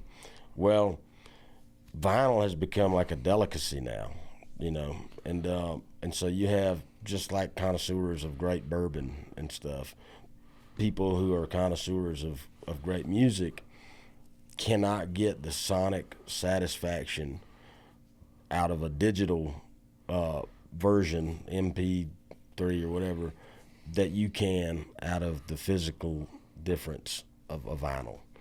It is actually warmer and it sounds better, and it can, you know, it's all the things, all the you know, everybody says all the time, like, it's warm, it's thick, you know, and it's a physical difference. And just same reason I recorded tape, man. I recorded tape because it is a actual physical difference. I'm not trying to get just hear the tape sounds. You can mimic all that. You have a lot of engineers that they're like, oh, you know, they got programs for that, and we can put it through a filter, you know, and we can make it sound like tape. But that doesn't, I mean, it might on the surface sound like it, but when you're actually recording the tape, each take is a different recording. Because you're pressing into this tape, you know, and you're recording over other takes, and so each version is a completely different record, and so then that also goes for vinyl. Each one of those vinyls was physically cut, and it is physically different. It's like snowflakes, and that's good. But people who listen, and for me personally, again, maybe if I was with a record label and they own, you know, like some 60-40 deal or something, maybe it wouldn't make sense as much monetarily. But because I am my own label, and my business is me and the fans, it's worth it, and they appreciate it. Do you think that Eric Church's song "Record Year" is a great written song? I don't know that song that well. I know. Are you an Eric Church fan of his songwriting? As much as, you know, yes, I'm not a fan, but I'm also not a well-versed student of all of Eric's stuff. Who are you a well-versed student of in music? I mean, Eminem. We're about to get into that. I was saving that for last. We're about to get into that. I study the hell out of Eminem, but the Guy Clark, Christopherson, Roger Miller, yeah. Hank Jr. For Hank Jr., yeah. Like people who came before me, I don't listen to. It's not even intentional, and I don't listen to a whole lot of current. Not even Stapleton. I mean, not really. Really? Yeah, not. I have put his albums on and listened to them, but I listen to a lot of Otis Redding and Lee Dorsey, and a lot of the soul stuff from the '60s. And I've listened to all of your albums and all of your songs a lot of times, and never one time has it come to mind that you're a student of Eminem, Marshall Mathers. Now, when I talked to you about this last night, I was like, man, I like this conversation topic because I'm a huge Eminem fan. Man, but the first question I have for you about Eminem that came to mind at dinner last night is there was a time in Eminem's career and when Proof got killed and he went dark, but on a work related level of him critiquing himself, right? He literally made fun of some of his albums in albums, like I should have never put that out kind of mentality. Yeah. I hope y'all didn't hear that because it sucked. Yeah, totally. Have you ever felt that about any of your music along the lines of Marshall Mathers? Man, the only way that I feel that way is I sometimes listen back to like No Place Left to Leave album, and I remember trying to sing lower than I sang naturally, and I can go back and like I don't sound. I remember not singing like myself, and I so when I go back and listen, I hear that, and that's the only thing. But I'm still proud of those. I'm proud of everything for the most part that I ever did. Okay, so You never heard any of my rap stuff? yeah, I've heard you rap live in Oregon and here, but yeah, I want to hear some rap. I've heard one of the rap songs. You know, that you Yo did. Bro. Yeah, that one. that one's amazing. But hold on. Oh, he's about to play another one. In case you're wondering, that was my good buddy Wade opening a Bush Light. Here you go. This is called Go To Girl.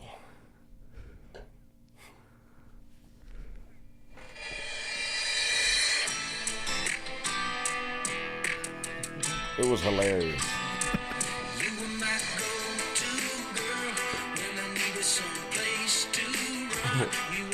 Really trying to tap into Bone Thugs and Harmony. You know?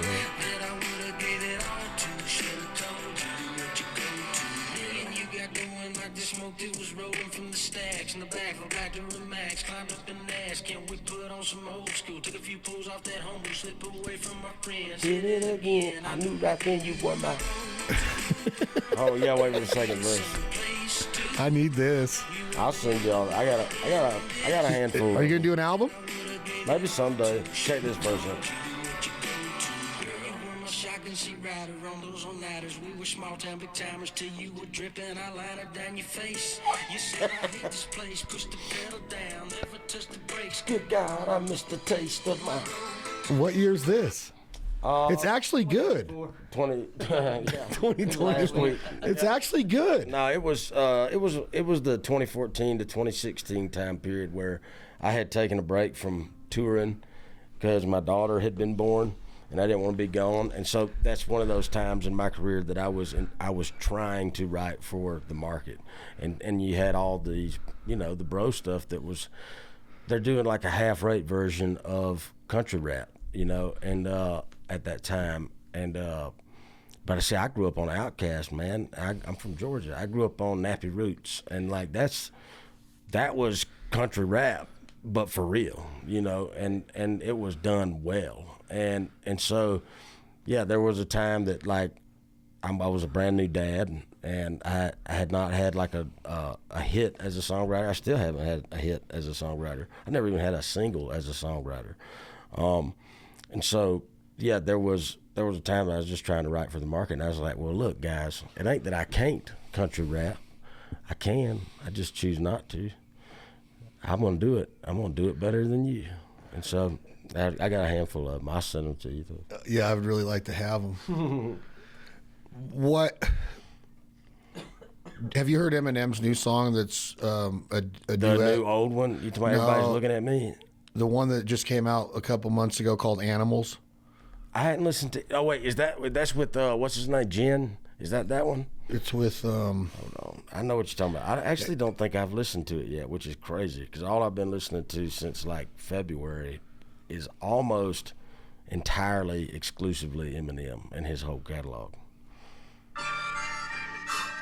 Just listen to Eminem flow on this real quick, please. Yeah, Jill. Yeah, it's the JID dude. This dude's awesome. He's from Atlanta. Come on, man. I'm a soldier, I just showed up in a white beat to take and I'm a demolist. I always said what I didn't have, but dimes in my name and if it's falling. If I had 3 quarters, 2 dimes and a nickel, I wouldn't change for $1. But I sang 50 sitting, put them in my piggy bank and I ain't gonna apologize to you for what the fuck I do. My advice to you, Come on with fight it. bazooka, some type of nuke, a knife, a ruka, decisive 2 guns, cause I'm spraying Rossi like I'm in NWA and the Posse.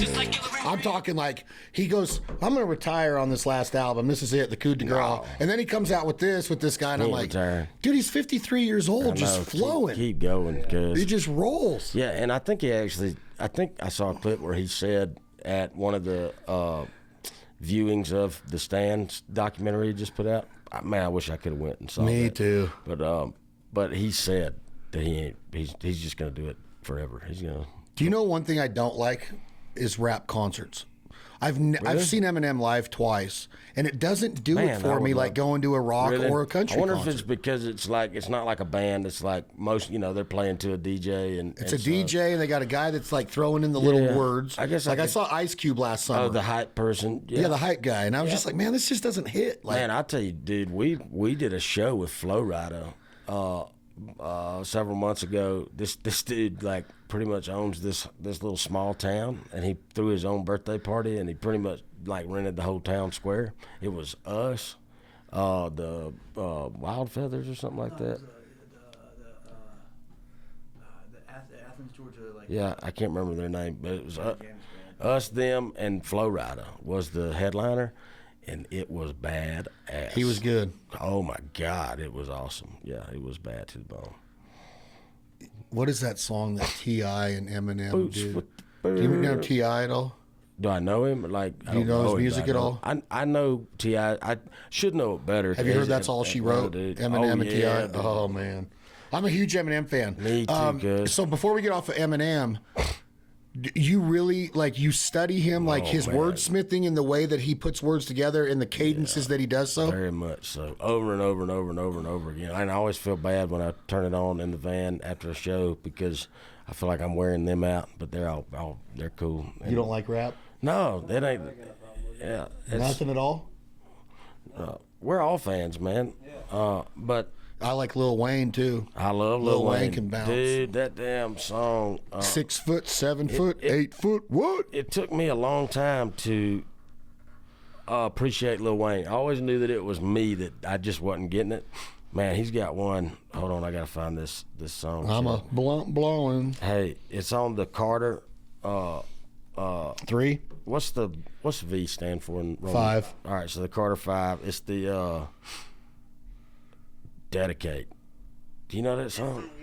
It wouldn't be. He is so Dude, smooth. his wordplay on this song is. Let me hear it. Is it cuss a lot? Wanna hear it? Yeah. Rap music cuss. They tend to cuss. Just, we don't have to listen to this. Tattoos, Sue, Bugatti, new boo, new subject, new paper, new class, new school, new buddies, new haters, new ass, new boobs. Much later, too soon, too bad, too cool, too hot, too lit, too high, too move, too eyes, too view, but too blind, too bloom. Who lied to you? 2 middle fingers that's up high, to whom it may consume. Kaboom, goddamn, who knew that I am the guru with voodoo that sued you? The high hand with shooters that shoot through the Iron Man and see through the comment. And I hear a diamond, I turn the goddamn into a guy's plan. Go over the diagram and get to the job, man. Watch for the spy cam, sit back and watch it. Do not watch it, watch it. Give me some time, man. I am the bomb, man. Woo! That's bad now. One of my favorite lines in rap of all time, Matt, because I can't tell if you're a rap fan or not. I am. So one of my favorite lines of all time in rap is in 6 foot, 7 foot, I believe it is. And he says, real G's move in silence like lasagna. And I'm like, good freaking night. To be a real gangster, you don't talk shit. You move in silence like the G in lasagna. Yeah, That man. is so sick. Yeah. It's that kind of stuff, dude. Yeah, dude. I mean, you can't not. Sorry, Matt. No, man. If you're gonna be a writer, man, I don't care what genre it is. Rap, dude. Because also, not only lyrically and their metaphors and all that is insane, but the way that they can take a song and give it a beat that you don't even have to listen to the lyrics, and most people aren't. They don't. They're just fucking bobbing, man. They just they're getting into this song. But to be able to do that, make party music that everybody's jamming to, but then they're saying some heavy, crazy, Insane. amazing lyrical miracles, They do. It's amazing, dude. You can't be a songwriter not be a Yeah, Eminem's wordplay, Wayne's wordplay. Jay-Z's got some okay. Nas was amazing. yes sir. EPMD, Outkast, baby. Andre Outkast, 3000. unreal. Eric B. and Rockham. Yeah. Rockham is one of the best rappers of all Yes, time. sir. God, he could flow. And I'm a huge Ice Cube and Eazy-E guy. I'm a huge West Coast 80s gangster rap Hey, guy. have you listened to Coast Contra? It's a new group out of I think it's Coast Contra. I just heard of them like 2 weeks They're ago. badass. They're good. I heard them at the lake a couple weeks They're ago. from the West Coast. Though. Yeah, they're DJ Quick was from Compton. Man, there's gonna be listeners listening to this podcast. They're gonna be like, they ain't gonna believe that we're having this conversation. Yeah, they're gonna be like, this went off the rails. He's wearing a Dale Jr. shirt. Over He's wearing, last night you had the best. excuse me. Last night, not Junior. Last night you had the best Hank Jr. shirt on I've ever seen. Oh yeah, but I need to sign these. Yes, but what can? I already know what I'm gonna say. What do we get out of it?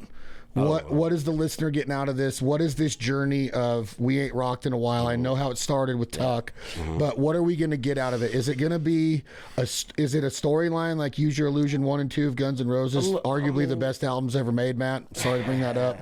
A little bit. Look, You won't get a complaint from me on that, man. Oh Those are God, great that albums, album, dude. those albums. Whew. So- Locomotive and Coma.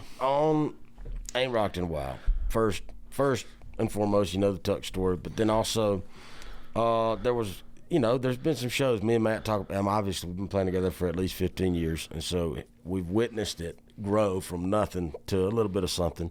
And over the years, we would see people show up to the shows, and they would be having a good time, but then we'd break into one of the rock songs, like 30-06 or Bar Guitar and a Honky Tonk Crowd or something like that.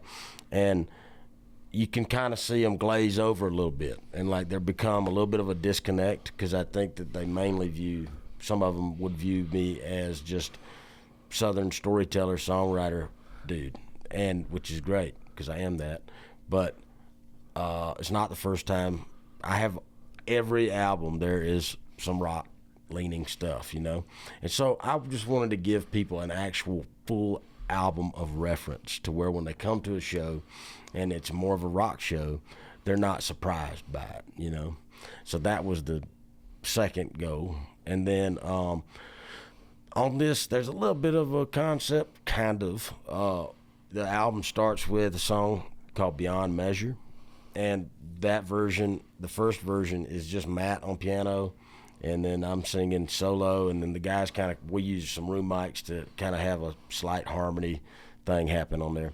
And so it starts that way because and if you listen to the words of that song, it's about knowing how blessed you are and being aware of that, but also maybe taking it for granted, even though you know how blessed you are.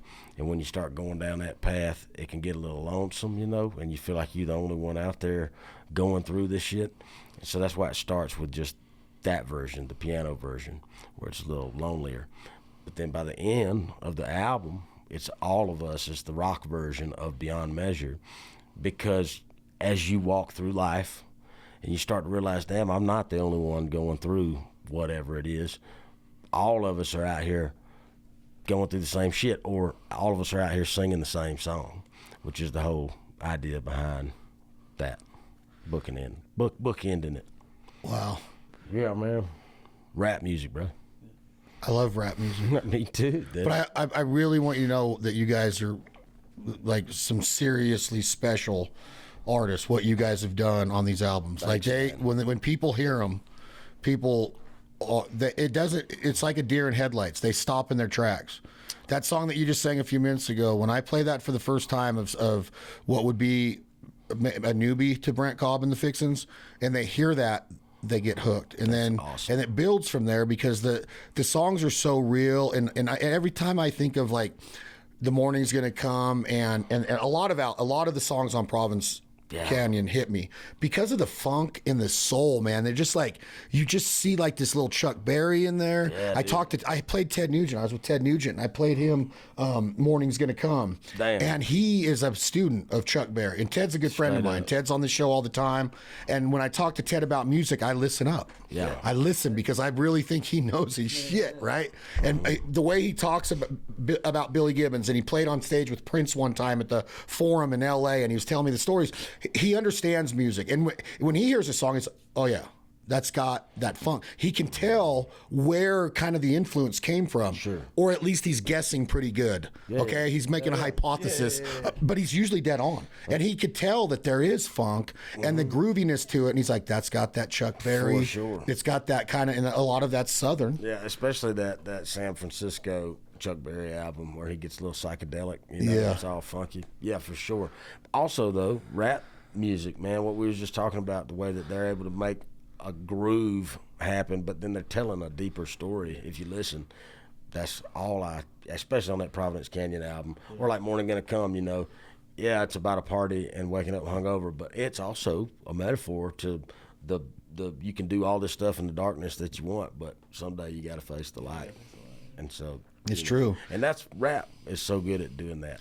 The second verse of Morning's Gonna Come puts me in a Hollywood movie scene of the urban cowboy, and this girl walks in with this sheet of print dress, and she's all, and you're in it, and you're like, I know I'm gonna get my ass whipped because her boyfriend's 6'5", Mack truck driver, coming in hot, and he loves, and then you're like in this queen size bed with this, and you're like, dude, that's the 8 Mile movie. That's like Eminem waking up in a pregnant woman. Like, it's nuts. Like, it all is. There's all these similarities that verse brings to me of like, dude, I've been there. Yeah. I've been in that trouble before. I've been in that situation. But the wordsmithing of it is not normal. It's not. It's so obsolete or so unorthodox. The way that you wordsmith those pieces together. It's just genius songwriting, dude. It truly is. Do something that would impress Eminem. Yeah. It really is genius songwriting. It truly is. Man. It truly is. I'm a student. I'm excited about tonight, and I wanted you guys to know what an honor it is for me to get to the point in my career to be able to do things like this, to where, I've been in a lot of karaoke bars and I've been in a lot of house bands, but this is like next level for me, right? This is Brent Cobb and in a private engagement in a really neat spot. Thank you to Caesar's Palace and Caesar's Entertainment. Well, we're just glad to be. Thanks for throwing our name in the hat, man. And it's gonna be a fun show, dude. The new show is, we do a bunch of the old songs too, but it's just like it's just like I said, we ain't even hit the peak yet. Yeah. And for you to understand what I really like is that I like the point in a person's career to where I've been able to influence some people, or the chance of me to help somebody get along, whether it was like getting them their first shotgun or bringing them to their first hunt and getting them, to understand what it is to live off the land and cook wild meat. You're doing that tonight for a girl that has dreams and admirations. Yeah, and for you to just say yes means the world to me. But when you see this girl and when you see what happens in that green room, when she comes in there, she's going to be awesome, like, man. oh my gosh. Because she's getting thrown into the lion's pit, the lion's den, man. She really is. Sing Black Creek. Did we talk about Yeah. that? Oh yeah. She wants to compose it in the green room. Well, I want you to. She's been practicing it like crazy. That's awesome. She's a big fan. She saw there's going to be a poster that I'm going to have you guys sign tonight that has her on it. With special guest, and she just can't believe it. That's But awesome. if that's the only time she ever gets to do it, at least she got to do it. That's what it's all about, man. Yep. So thank you. Let's do this. Thank you, dude. Genesee Majorston. This is a private event, but if you guys and girls out there listening ever get a chance to see Brent Cobb and the Fixins, and they play festivals, they do a lot of touring right now, and oh man, I can't say enough about the show. I've seen Brent and these guys perform in a lot of states, and they blow my mind every time. To have them on This Life Ain't For Everybody, brought to you by the one and only Tennessee Sour Mash Whiskey, Jack Daniels. Enjoy it responsibly. Never, ever allow underage drinking. Jack Daniels, thank you for what you do for our podcast, all of our endeavors and our platform. We truly are honored to be part of the Jack Daniels family, and today's episode is also brought to you by Caesar's Palace and Caesar's Entertainment. Thank you all so much. Next time you're in Las Vegas, check out everything going on the Caesar's campus. It's truly heaven on earth. Thank you all. Brent, Matt, Wade. Yes, sir. Let's have a big night. Dinner was good last night. It's about to be fun, dude. This is awesome. Thank you guys very much. Let's go jump in that cold plunge and see if you can last longer. I got to do it. Love you, brother. Thank you. Love you. Really.